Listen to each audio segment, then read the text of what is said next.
Welcome to the Body and Beyond podcast with Alice and Gina. A podcast sparking discussion on all things health, mindset, fitness, goals, and motivation.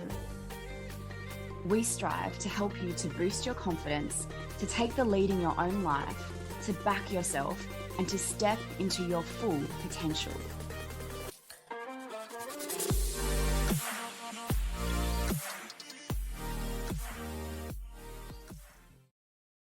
Body and Beyond is proudly sponsored by The Seed Cycle. The Seed Cycle is a beautiful female-founded Australian company. Seed cycling is a natural methodology that you can use to support your menstruation and your ovulation, and it can even be used to support your hormones through perimenopause and menopause. Use the code BODY and BEYOND at the Seed Cycle website www.theseedcycle.com.au. Hi, everyone, and welcome to the Body and Beyond podcast. My name is Gina and Alice is here as well. Hey, Al.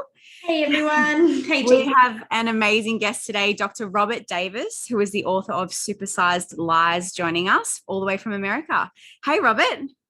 Hello. Hi, great to be with you both. Thanks for joining us today. Thank you. We would love to hear to begin with a little bit about yourself, about your history and your research and your study and what you do now as well. Yeah, well, I am a longtime healthcare journalist. I'm reporting particularly on nutrition, fitness, wellness. Those are my areas of special interest. And I have what I've seen throughout my career, all kinds of misleading, confusing, conflicting information. We all see that, right, around nutrition and weight loss and all kinds of wellness topics. But I particularly see it as a journalist because there's so many people that are pitching me trying to write about something in the way they want it to be written about, or videoed for me to produce in a certain way. So I'm privy to the way that various people are trying to spin us as consumers and trying to spin journalists. And so I've taken that information I have and tried to apply it to the work that I do to help consumers be more aware of this kind of spin, to be more aware of the misinformation they're getting, and to know how to ask questions, what questions to ask, so they can be better consumers and make better decisions for themselves. Something else that I have that I think I've tried to bring to bear in my work is that I have a background in public health and epidemiology, so that I spend a lot of times actually looking at the studies, analyzing the studies. When people say research says something is true, to understand what the research actually says, and does it say what people claim it's saying, and how good is the study? We can talk about that if you want, about how people often use research to justify whatever they're claiming, but in fact, research is not all created equal. There's research that varies in quality, and that's important for people to be able to do. And so also the other point I would make is it's important to remind people that I'm not here to tell people what to do. My job is to lay out information as honestly and thoroughly and objectively as I can, and to help people make better decisions for themselves. So I'm not here to tell people that they should eat a particular diet or follow a particular regimen, but what I try to do is to lay out information, and so that they can make better decisions about what's right for them. And ultimately, that's what's important, because we're all different and we have to decide what's right for us. But I believe, armed with the best information, we can do that. And so that's ultimately what my work is about in the work I do as a journalist, and in writing this book, Supersized Lies, which is we'll talk about, I know, regarding what's true and what's not around weight control, and then my previous books also around health topics. And so who would you say your audience, or who was Supersized Lies written for? It is written for anyone, any age, male and female, of people who have struggled with their weight. And that's so many people we know, worldwide. It is an epidemic. Obesity is an epidemic, we know, and that so many people have struggled. And I know people personally who've struggled their entire lives with their weight, family members and friends, and have tried all kinds of different diets and all kinds of different approaches, only maybe to have temporary success. The weight comes back.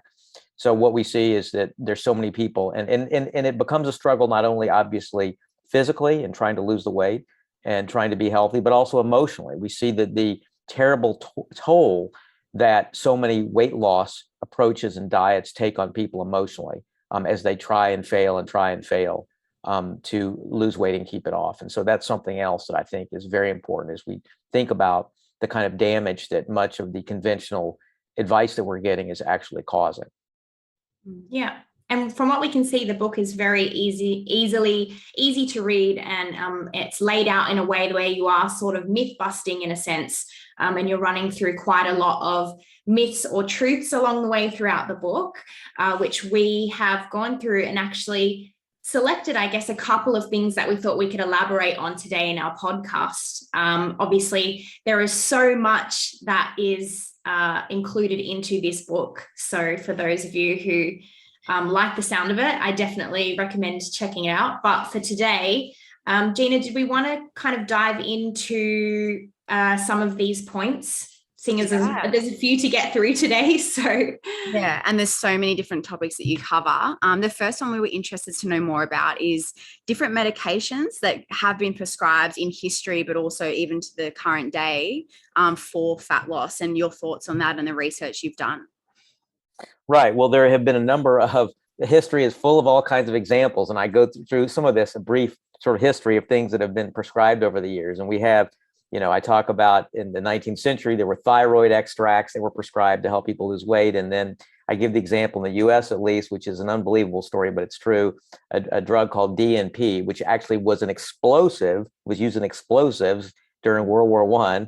And they found that the people who worked in French munitions plants who were exposed to this explosive actually lost weight. So these doctors got the not so bright idea that if you actually gave people this drug, they would lose weight. Well, in fact, they lost weight, but they also had all kinds of terrible side effects like rashes and numbness and blindness and death. And so anyway, but so then I talk about other things that have come along, and you can let me know how much detail you want to go into, but other things throughout the last 100 years that have come along and have been sort of held up as the next great thing with regard to weight loss. And then what happens is that eventually these drugs may work short term, or they may work for certain people, but then side effects start emerging, and sometimes deadly side effects start emerging. And eventually these medications have to be discontinued. And we've seen this even in recent years, where in the US, at least, drugs that have been introduced as weight loss drugs have been adopted, and then only for studies to show that they cause side effects, serious side effects like cancer or heart disease or strokes, and then they have to be withdrawn from the market. And so I think that it's important for us to keep this history in mind as we look to new drugs that are constantly being talked about or introduced. There are new drugs in the US that were just introduced, a drug called Wegovy that has been called a game changer, and has been shown in studies to result in significant weight gain, but a weight loss rather. But this drug has to be taken permanently. Once people stop taking the drug, they regain the weight. And we have to look to history and say, what do we not know at this point about the kinds of side effects that it might have that just haven't emerged yet? So it's not to say that medications don't work, or that people shouldn't take them, but it is to say we have every reason to be very cautious when we're looking at medications for weight loss. Yeah, I think one's actually come over to Australia not long ago. Actually, I've heard a lot of hype, even on just the news, on some new weight loss injections that have come across. Have you seen that, Gina? Or I haven't. No, you haven't. No, it's.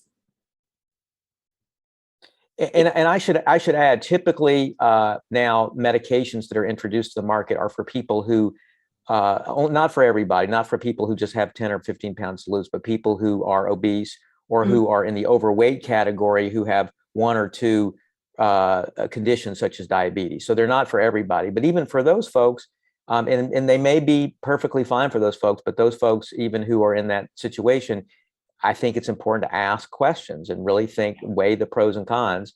And it may be a good decision to take them, but also I think people need to be fully aware of the potential side effects, and at this point, unknown side effects.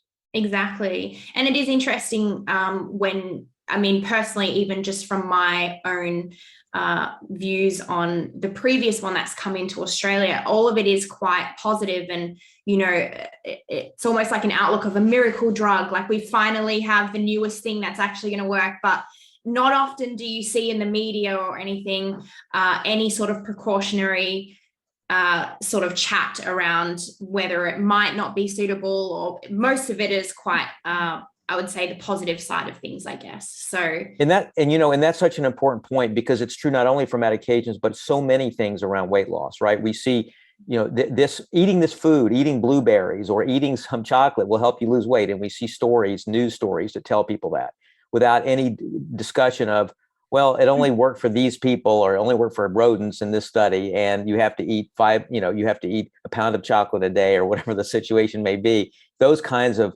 details are often omitted from the studies, or they're not clear. And so people are led to believe, often by media coverage, that there's some kind of miracle cure or some kind of easy fix.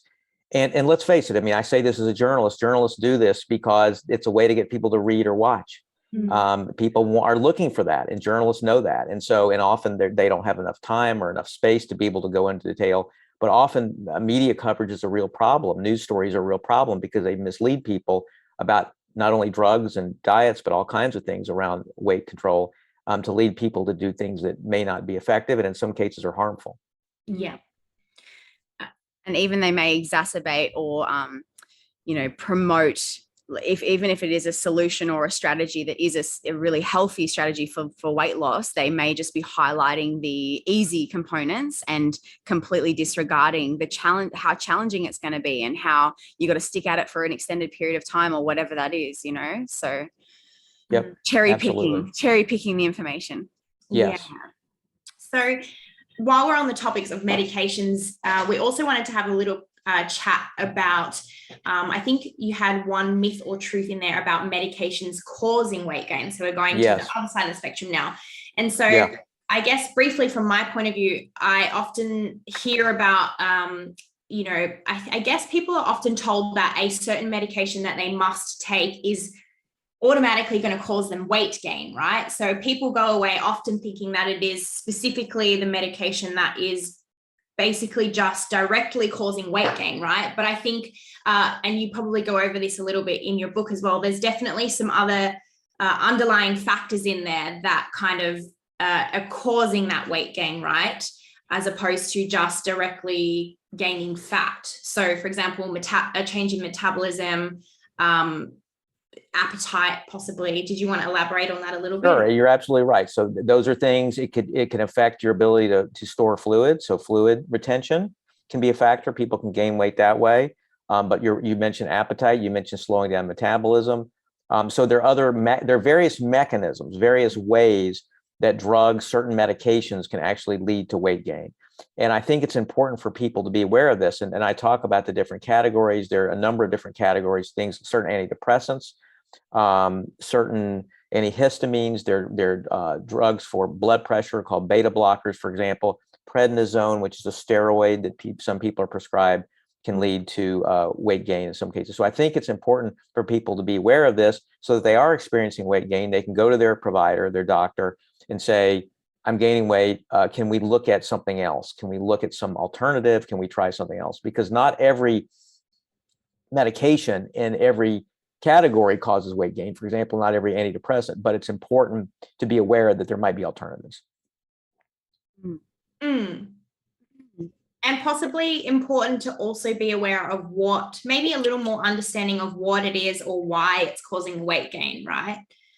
So that people can understand a little themselves. Because I think quite often people can go away assuming that it's the inevitable, like just because they've been told there may be some weight gain or this could be a side effect. Often I feel people can take this on board quite literally and just assume, oh no, it's inevitable, I'm now going to gain weight. And therefore that could also impact, the way that they're eating or their behavior. Right. It becomes a self-fulfilling prophecy. If people think, oh, well, I'm going to gain weight from this medicine, and then they do because they feel that there's nothing they can do. They might have a sense of that the lack of control.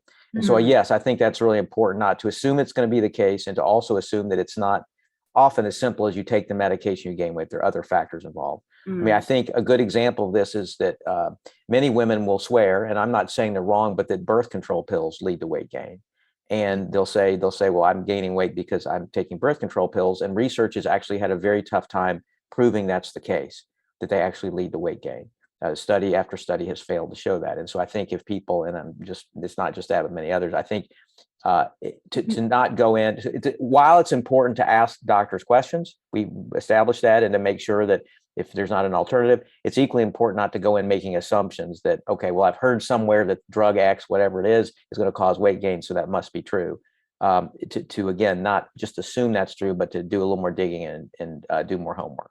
Yeah, and I've definitely had a first-hand experience with that myself many years ago when I did used to take the pill. And I do remember leaving, the doctor's office and being told, oh, by the way, you will experience weight gain with this. And because before I'd previously taken it before, I'd had nothing, no sort of weight gain experience personally myself. I kind of left the doctor thinking, actually, no, I don't think that's true. But, thank you for relaying that message to me. And it was kind of just like an after message, but also oh, by the way, this is going to happen. And I just thought, it made me question, where that came from or whether that was true or so yeah, it's interesting. It's challenging, hey, because there's so many potentially vulnerable individuals who are really hanging on to every word that their doctor says. So if that had been said to someone else, Alice, that may not have been the same case. They would have just, like you said, think this is inevitable and then consumed accordingly, therefore leading to weight gain. Yeah. Very interesting. Yeah, I know. The next thing we wanted to ask you about was the diet soda paradox that you mentioned in the book. So looking at, basically artificial sweeteners and the effects they can have on the body or the effects they do or don't have on the body. What were your findings there?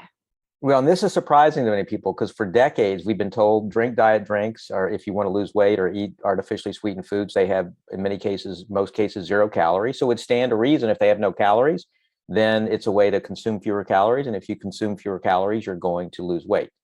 That's the rationale. In reality, it doesn't always work out that way. What studies have found is that in some cases, some studies find that artificially sweetened foods and drinks do lead to weight loss, but in many, many other studies, if not most, they find that either they have no effect or in some cases they actually lead to weight gain. And people may say, well, how can that be if they are free of calories? And so the answer is that what we weigh, yes, calories matter, but it involves more than that. It can't just simply be boiled down to how many calories we're consuming because there are other factors that are involved.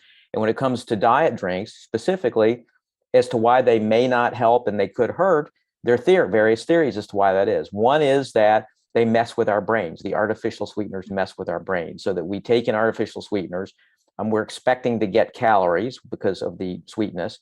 The calories, we don't get the calories because they're calorie free. So then our bodies seek out more food to be able to get the calories that we're expecting. So essentially they trick our brains and they increase our appetite in that way. So that's one theory as to why they may not have their intended effect.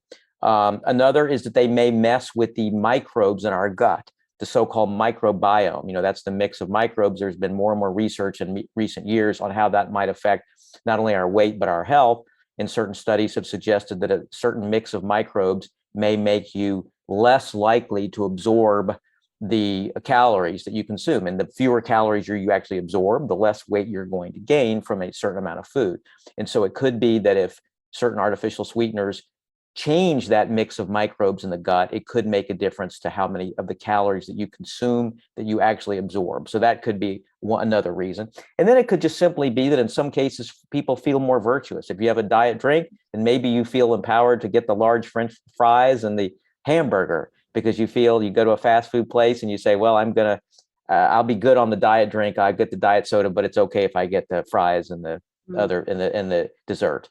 And so sometimes it just gives people license, perhaps. So whatever the reason, though, I think it's important for people to be aware that artificial sweeteners, diet drinks are not necessarily the answer, and that you see people that drink many of these a day. And something else people should be aware of is that there have been studies that link diet drinks, particularly heavy use of those, to all kinds of health problems, including strokes and heart disease and dementia and premature death.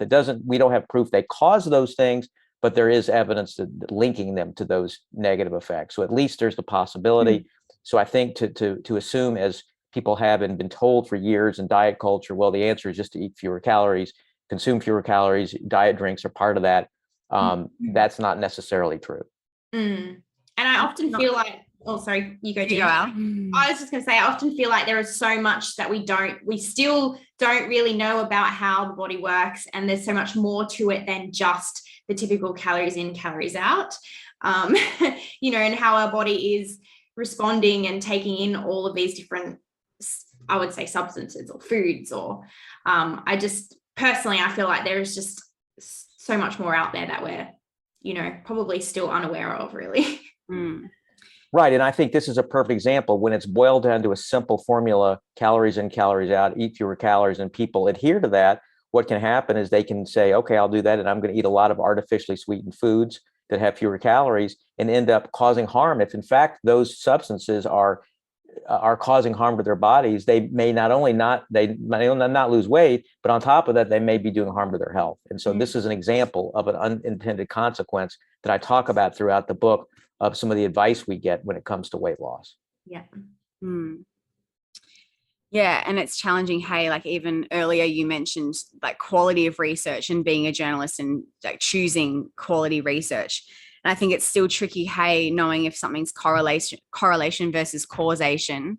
And sometimes people who are over consuming things like soft drinks or diet soft drinks, like they may already have underlying health concerns, or there's so many factors, right? It's hard to say that this equals that when if that population who do consume that, yeah, it's challenging. It's hard to know, isn't it? And I'm sure there's so much research, extensive research across so many topics. Yes. Yeah, knowing which data to trust or yeah.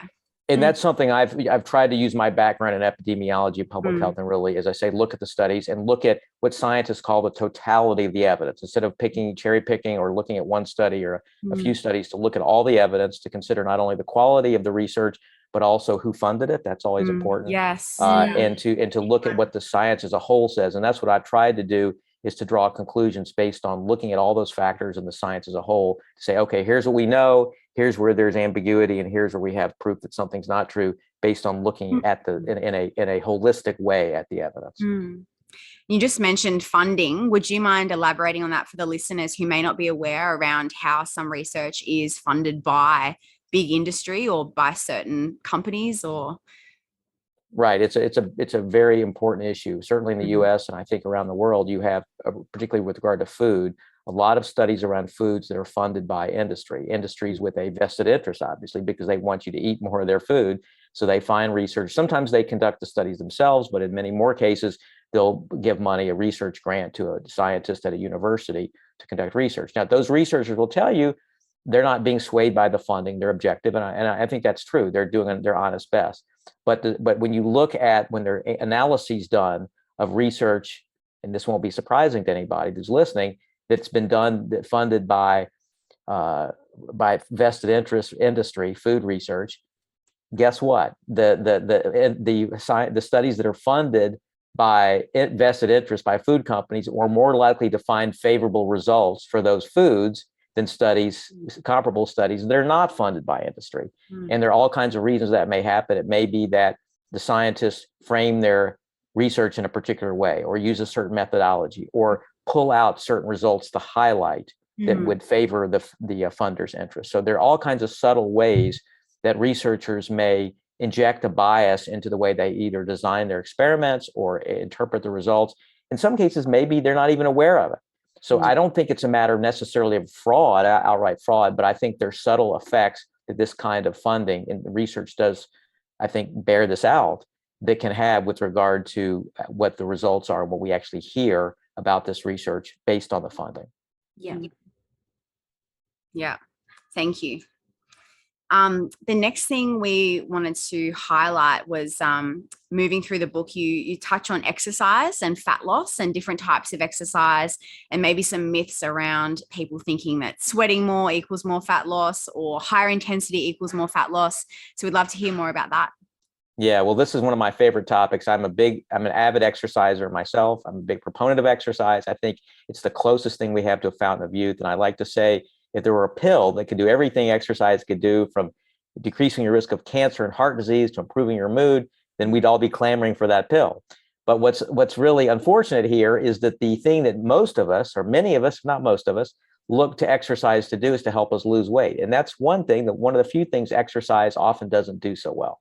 And the reason is that exercise, the kind of exercise that most of us do for good health, which is to say going for a brisk walk or taking a bike ride or swimming or dancing, whatever it is, simply doesn't burn enough calories to make much of a difference with regard to our weight. And so people go into exercise expecting, oh, I'm going to walk every day, I'm going to take a yoga class, and they find that it's not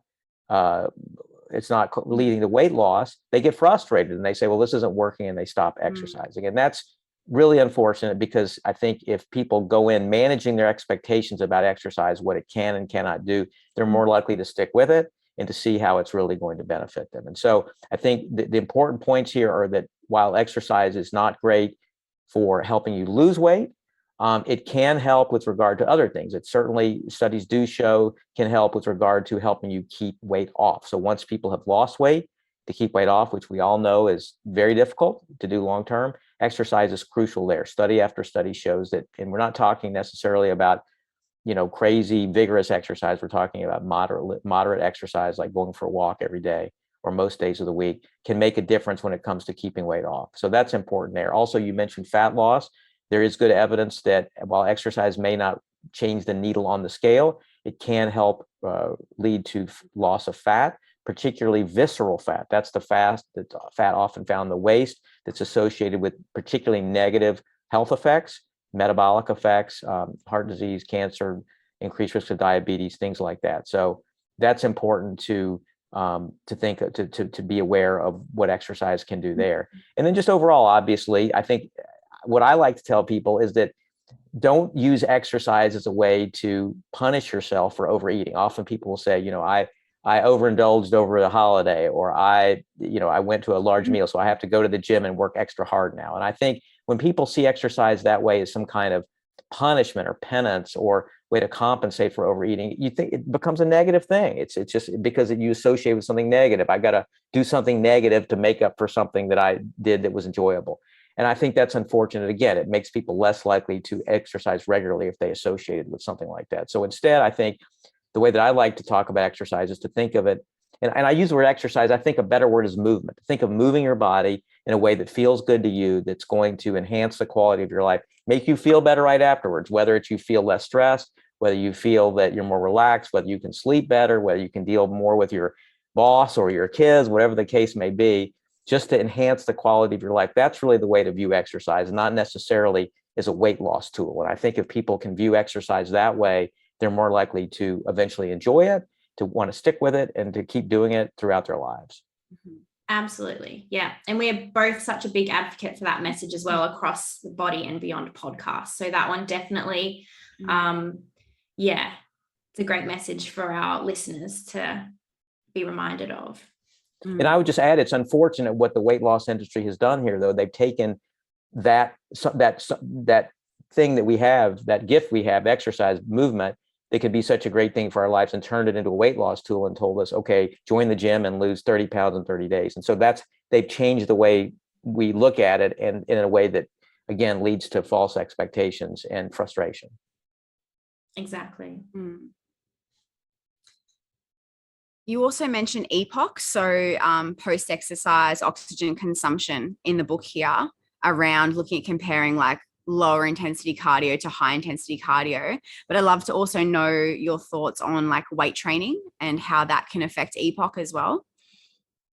Yeah, so there's some evidence that suggests, and by the way, I think, we often hear, most people think of exercise in terms of going for a walk, so-called cardio or aerobic activities. But what many people don't incorporate is weight training, resistance training, and it's equally important. And we can talk about why it is, but as important as aerobic activity is, weight training is important for the same and other reasons as well, including just maintaining muscle mass as we get older. And we also know that muscle burns more calories than fat does. So as you increase muscle mass, you can also help regard to your body composition there too. So I think, though, that weight training some studies show certain kinds of weight training can result in more calorie burning after you finished.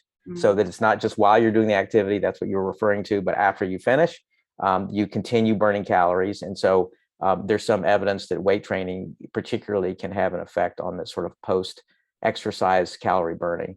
So that's another reason to incorporate it as well. But I think overall, the message here is that it's important to have both, not only for overall good health, but also to maintain weight loss, to incorporate both aerobic activity as well as a couple of days a week at least of weight training. or resistance activities. You don't have to use weights. You can use your own body weight, but the point is to have some kind of resistance exercises. Yeah. Yeah, cool. Especially as we get older. Yes. So the next one we wanted to cover was looking at the topic of pill pushers and looking at the role that potentially different companies have on pharmaceuticals and, meeting sales targets. We'd love to hear more about your view on that and what you've covered here in the book. Yeah, well, it's a huge issue, particularly in the U.S., with regard to the kind of aggressive marketing that goes around pharmaceuticals. And so, that people in the United States, at least, are subjected to advertisements on TV and other media. I know not in other countries necessarily, but in the U.S. they are. And then certainly doctors are influenced heavily by drug reps who come in or who lobby them to prescribe certain drugs or give them other incentives to do so. So I think that it's an issue, and I think people need to, when a drug is recommended to them, not to say they don't trust the doctors, because we need to be able to trust our doctors, and our doctors, I think, by and large, have our best interests at heart, and they're trying to do the right thing. So we need to understand that, but at the same time, to ask really hard questions as to what are the side effects of this drug. Is this right for me? Are there studies in people like me, not people generally, but people like me, if we're talking about weight loss drugs, people of my weight, my gender, my age, where this has actually worked, and how well does it work? And what are the side effects of people like me? And if you can't get good answers, I think go to online to try to do some research. And I know, and it's asking a lot for people to try to read complicated medical studies, but you can go to Google Scholar and Google and try to look up to see what you can find from certain sources about medications, just to see if really, particularly we're talking here about weight loss drugs or any kind of drugs, if it's the right medication for you, because there is a lot of information, I think, that is I won't say misleading, but certainly is biased in a way that favors the drugs, that plays down the side effects, plays down the fact whether or not they're going to be appropriate for everybody. And I think these are important issues for people to consider and to dig into as they're being prescribed a drug, particularly a so-called lifestyle drug like a weight loss drug, which is optional in terms of whether you take it or not. And I think that too often people are pressured into taking things that may not be in their best interest. Yeah, great message. And I do as well just want to pop back to what you were mentioning earlier, Gina, about the hormone treatments as well. And I know that you mentioned myth or truth in your book around hormone treatments being a good way to control weight. What are your thoughts around this and hormone treatments in general? Yeah, well, for over 100 years, I mentioned thyroid earlier. Thyroid extract back in the 19th century was used by doctors. And so it can work. If people are giving extra thyroid hormone, it can lead to weight loss, but that doesn't mean it's a good treatment. There are serious side effects potentially.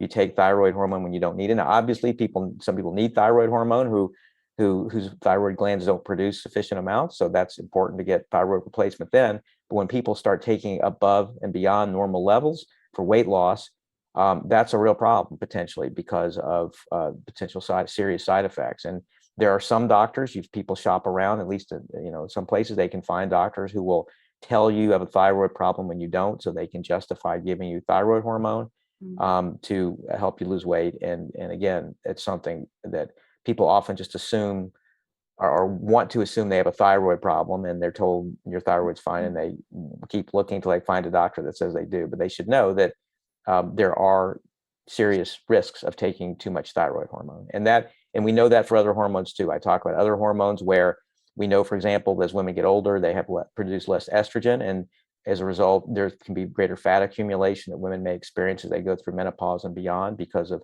changes in estrogen levels. And so estrogen replacement can have some benefits, but it also, we know from research, can have some serious potential drawbacks. So to take estrogens just for that reason, because of weight, is not a great idea. Likewise, in testosterone in men, it has the same effect. As men have the testosterone levels decrease as they get older. It also can affect fat distribution and the amount of body fat. But again, I think to take testosterone or have a clinic, to find a clinic that will prescribe testosterone for that reason primarily, people are playing with fire if they do that, because the studies do link testosterone supplementation with some negative health effects. And so people need to be very careful about that, and be careful when they encounter healthcare practitioners who will tell them this is the answer to your concerns about your weight. Yeah. Especially when they say that prior to like living a healthy lifestyle and encouraging the client to take care of the baseline important factors, right? Yes. They're jumping straight to hormones or straight to medication when the person is overweight, not exercising, not nourishing their body, all those basic things. Right. And I think that's a fundamental theme of my book and just overall here, which is that understandably, we all want quick fixes. We all want to be able to take a pill, to do something, to go on an easy diet, to do, some kind of magic bullet that's going to solve this problem. And unfortunately, there's just no such thing. And it involves things, sort of the old advice we've heard over and over, and things that often people may not want to hear or they may not want to do.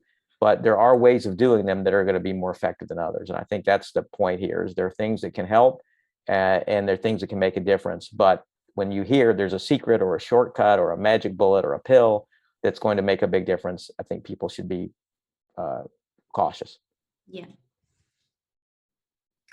Well, that'll lead us, I think, into our last or final point that we wanted to touch on, and that was body positivity and echo chambers within body positivity, which is such a big topic right now, I feel. And Right. We would love to get into this. So what are your thoughts on this topic itself? Well, I think the body positivity movement is a good thing, obviously. I mean, we all know that people have been told for this thin ideal that I talk about in the book, that everybody can be and should be thin, has done so much damage in so many ways, not only physically, but also emotionally, particularly for women's health, self-esteem, and all the rest. It leads to, unhealthy behaviors and to stigmatizing people who are overweight and blaming them, and people blaming themselves, this sort of internalized stigma. And so this idea, which counters that, it's part of the body positivity movement's grown out of the idea of trying to counter this, which is to say that people come in all shapes and sizes, and that people don't have to be thin, and they can't be thin in all cases, nor should they think they should be, and that people can be healthy at different weights, and that other factors matter, and that certainly people's self-worth and the way they're judged by society shouldn't be based on their weight. And so that's all those are very important messages, and I think that they should be encouraged. That said, when some in the body positivity movement go a step further and say, well, in fact, all this talk about obesity posing health risk, that's all false. So there's no proven health risk from obesity, and it's okay if you're obese with regard to your health. That's false. That's false. And I think that's where body positivity turns negative, when that becomes part of the message, at least in my view. Because I think that just as we've heard lies for years about everybody can be thin, you can look like the models and the ads if only you'll eat less and exercise more. That's a lie. It's, I think, equally a lie when people are told, well, your weight doesn't matter. If you're obese, if people have obesity, it's not true that it really leads to increased health risk. That's a lie on the other side. And so what I say is we have to have a sensible middle ground here, where people don't judge themselves and they don't judge others based on their weight, where there's not a sense that everybody needs to be thin and everybody doesn't have unrealistic expectations for themselves and others. But at the same time, people recognize that small changes in your weight and in your lifestyle can make a big difference with regard to your health. It can reduce your risk of diabetes, of heart disease, of arthritis, improve your quality of life, even small changes. And so I like to say that weight is something that it's one factor of many to consider when it comes to your overall health and well-being. So it's certainly important. It's one factor that should be considered, and it is a contributor. And I think we can't deny that what you weigh does contribute to your overall health. But so do things like the quality of your diet. We talked earlier about your physical activity, your metabolic markers, things like your blood pressure, your blood sugar, your cholesterol level. Those things matter. Your emotional health. Your functional ability, whether you can live your life the way you want, whether you can go enjoy your life and be able to play with your children, your grandchildren, and to get up from a chair and to walk upstairs and to live your life. All those things matter. So my point is that, yes, weight matters, but you should consider it in the context of all these other factors as you consider your overall quality of life. And that's the way that I like to think about weight, is one factor among these others that's relevant, not necessarily the end all be all, but one of several factors that you should consider when looking at your overall lifestyle and your overall wellness. And so I think if people can look at weight that way, rather than as something that determines their self-worth or something that doesn't matter at all, because that's not true either, then I think people can end up in the end with a more balanced and I think helpful and useful perspective on weight. Well said. There was a really good quote from a couple of the doctors in your book as well, that said your best weight, which they define as the weight people are able to achieve while living the healthiest lifestyle they can truly enjoy. This may not be your lowest weight ever, or even one you would get from a BMI calculator. Instead, it's a weight that for you is attainable and sustainable while enhancing your health and well-being. I thought that was well said. Yeah, and it's and that the sustainable part's really important, right? Because so many of us have struggled with yo-yoing, going up and down throughout our lives. And I think to find a weight that's right for you, as I said there, as I wrote, may not be your lowest weight ever. It may not be what you weighed in college. It may not be what your friends weigh, but a weight that's right for you, where you can feel healthy. And again, all those other things I talked about, you feel good, your metabolic markers are good, you have good functional ability, a weight that works for you, that you can sustain over the long term. I think that's what's crucial. Yeah. That's great. Well, thank you. Thanks for joining us. My pleasure. Thanks so much. It's been fun. Yeah, it's been really great. Al, did you have any other questions before we wrap up for the day? Oh, I just wanted to ask Dr. Robert where our audience could find you, basically, or anything that you do, basically. If they wanted to find out more about you, where would they look? They can go to healthyskeptic.com. That's my website. My brand is Healthy Skeptic, healthyskeptic.com. And there they can find information about this book and other books I've written, as well as short videos I've produced. I have a number on there of short videos that debunk various health claims around nutrition and fitness and wellness. So I invite people, if they're interested, to go look at those videos. Yeah, awesome. Great. And if listeners are interested in the book, where can they find the book? We've got the ebook version, but is it in bookstores as well? It's in books, and on Amazon is probably the best place. There's paperback, audio version just came out, audio version, and then also the ebook you mentioned. Yeah. And then they can also find me on social media, Facebook, Robert Davis Healthy Skeptic, and on Instagram at Healthy Skept, SKEPT, and there's information about the book there as well. Great. Awesome. Thank you so much once again. Yeah, thank you for joining us. We really enjoyed today's episode. Thanks so much. That's awesome. All right.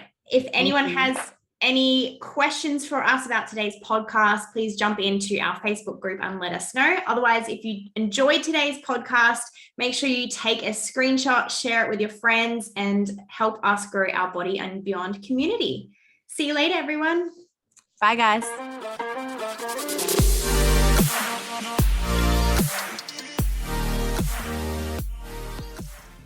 The Body and Beyond podcast is for information purposes only. This podcast does not constitute advice or services, and the statements and views of the hosts and guests are not medical advice.